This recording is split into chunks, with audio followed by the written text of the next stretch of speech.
Hi everybody, this is Laura, City Scrapper. Thank you so much for joining me on my channel. Today I have a layout that I made using the April My Creative Scrapbook limited edition kit. For this layout, I'm going to be using one of the cut files that's available to My Creative Scrapbook subscribers, and all of the beautiful things that we got in this month's kit. In the April kit, we got quite a few papers and embellishments from the Simple Stories, Simple Vintage, Life and Bloom collection. There were also some 49 and Market pattern papers that coordinated really well, and I'm going to be using a mixture of the 49 and Market papers and the Simple Stories papers. One of the Simple Stories pattern papers had all of these gorgeous flowers on them, so I fussy cut them out, and now I'm using some Distress Oxides to ink the edges. I use Rustic Wilderness and Mowed Lawn. Those are two shades of green. I also use some seedless preserves on this layout. At the beginning of the video, I was using seedless preserves to ink a piece of cardstock that I'm going to be putting behind the cut file, and I'll talk about that a little bit later when I am preparing the cut file for the layout. Once I had all of the edges of the fussy cut pieces inked, I began working on my photo. My photo measures 5 inches by 3 3/4 inches. I am mounting it on some white cardstock right now. I'm going to add more papers behind it, but for right now, I'm just adding the white matting. Using the stencil from the April kit, I'm adding some texture to the background.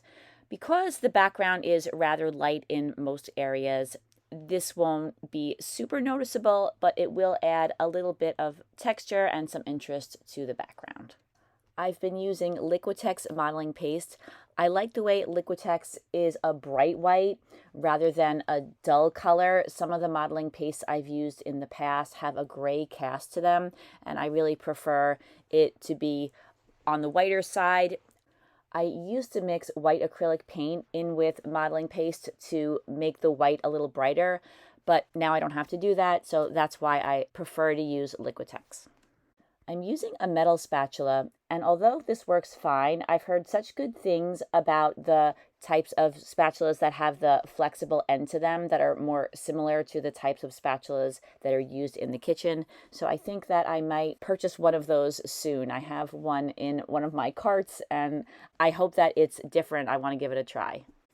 Even though this is white modeling paste on a light background, you could still see that this adds a lot of texture. Even though a lot of it does get covered up because of the cut file and all of the embellishments that I add, I still like the way you could see little hints of the modeling paste visible in different parts of the layout. After I'm done adding the modeling paste to this piece of pattern paper, I put it aside and let it dry thoroughly. Now I'm adding all of my elements to the page. I have my cut file, my photo, and I'm deciding where to put some of the embellishments. I added the purple mat or backing to the cut file so that the cut file would contrast with the background because the background is light, and because I cut the cut file out of white paper, everything would just blend together if I didn't have that layer. But when I cut it out, I didn't realize that it only made an offset or a mat on the outer edge, and it didn't do that for the inner edge. And somehow I didn't really think about that, or it didn't really register with me until later on when I had it glued down. So I don't love the way there's matting around the outside and not in the center, but because I didn't want to start ripping things apart and potentially ruin the cut file, I decided that I was just going to have to accept it for this particular layout. Off camera, I added some more layers of matting to my photo. I added a very thin purplish color, the same color that I used on the mat of the cut file. And then I also use a piece of blue pattern paper, and that mat is a little bit thicker. Then I added some fun foam to the back to give my photo a little bit of dimension, and then I attached it down. I used ATG adhesive, but I have found many times that the ATG adhesive does not permanently hold foam to the background, so it's important to add some wet glue to foam as well. I love the way the flowers look against that 49 and Market background. There's just something about that combination that I think looks so vibrant. I put some purple flowers on either side of the photo, and then the rest of the flowers I put toward the top of the layout, and I spread those around and mainly kept them toward the edge of the layout. Now I'm adding some adhesive to the back of the cut file, and I'm attaching that down. Once I have the cut file positioned, I press it down and then I flip the layout over so I could cut off some of the excess flowers from the edge. And now I'm adding some butterflies to the layout. I love to use butterflies as embellishments, and this particular kit had so many butterflies in it, which is great with me. I never feel like I have too many butterflies. The butterflies that I'm adding now are chipboard butterflies. I have a blue one in the lower right, a purple one in the center left, and then I have a black and white one up at the top. I end up removing that butterfly. It just didn't seem to go along with the rest of the more colorful butterflies that are on the layout. And these aren't the only butterflies I'm going to have on this layout. I add several more of them a little bit later. Now I'm going to add some photo corners to this layout. I love adding photo corners. I use an EK Success scalloped photo corner punch, and I love using a punch because I can cut out photo corners in any pattern. So I used one of the pattern papers from the kit. It was black with some multicolored polka dots on it. Then I used some ATG adhesive to attach the photo corners down, and then I continued adding some additional embellishments. I added a pink chipboard butterfly to the left of the photo, and I'm also adding a few bees. There were quite a few bees in this collection, so I added those in a couple of spots around the layout. I added a heart piece of chipboard on top of the letter I to dot the I, and I added a few more hearts in a couple of other places on the cut file. The hearts that are a little bit larger are chipboard, and then the smaller hearts are from the sticker sheet. As I was looking through the sticker sheet, I noticed a really cute sticker that said "Life is Beautiful," and I liked that it was a lavender color, so I put that at the bottom of the photo. I decided to rotate one of the fussy cut flowers, the one that's on the right-hand side of the letter S, and then I started playing around with some of the embellishments that were nearby. I like to add pearls and jewels to my layouts, and enamel dots too. I just felt that this particular layout really called for some brightly colored enamel dots. I put some yellow enamel dots on all of the photo corners. I chose the smallest ones, and I love adding that little detail to the photo corners. I wanted to add the same detail to the hearts that were on the page, and since many of them are very tiny, I was looking for my tiniest enamel dots to put in the centers. Then I was thinking that even though there's yellow in this collection, it's a different yellow than the enamel dots that I used. That yellow is extremely bright. So I was thinking that instead of putting yellow enamel dots in the corners of the photo, I would switch that out to some pink and blue enamel dots. And I put matching colors in opposite corners. Now I'm going to add a little detail to underneath the photo. I thought that a lot of the elements on the page were very large in scale, and I always like to have a mixture of large scale embellishments and smaller scale embellishments. So I thought that by adding this delicate punched out border made by the EK Success punch that you see to the right of my mat, I could add that delicate element to the page. I punched 2 strips out of smooth white cardstock. One I left white, the other one I inked with some Distress Oxide in Seedless Preserves. Then I layered the white strip on top of the inked strip and slightly offset it so you could see just a little of the purple behind the white border.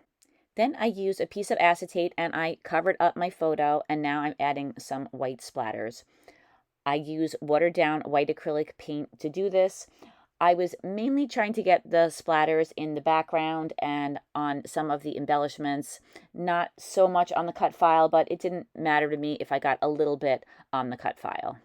I should mention that in order to fit the scalloped strip on the bottom, I had to move both the cut file and the photo up a little bit on the page. I did that off camera because I used ATG adhesive. It wasn't too hard to do. but it did require me to shift everything on the layout up a little bit, including the embellishments. Now I'm using those same colors of enamel dots that I used on the rest of the layout to place in the center of each of those sections of the scalloped punched out border. I'm also adding some of the smallest enamel dots to the centers of the butterflies on the layout. Not all of the butterflies, just the two largest ones, the blue one and the purple one. The enamel dots that I'm using on this layout are from Hero Arts. I like these packs because a lot of the enamel dots are very small, and those tend to be the enamel dots that I use the most. Most packs of enamel dots come in a variety of sizes, but I always find that I have the big ones left at the end and need more small ones. So I'm always on the lookout for packs that have more small than larger enamel dots. As I said before, when adding the strip below the photo, I want to add some elements to the page that are on a smaller scale so that there'll be some details on this layout. I start off by adding these tiny branches to the page. I die cut these out of some thin white cardstock using some unbranded dies that I had in my stash. I probably got them on eBay years ago. And I am placing them all around the layout, mainly near the flowers. I think that this adds a nice detail. I also want to add some more butterflies. This time I'm going to add some smaller butterflies.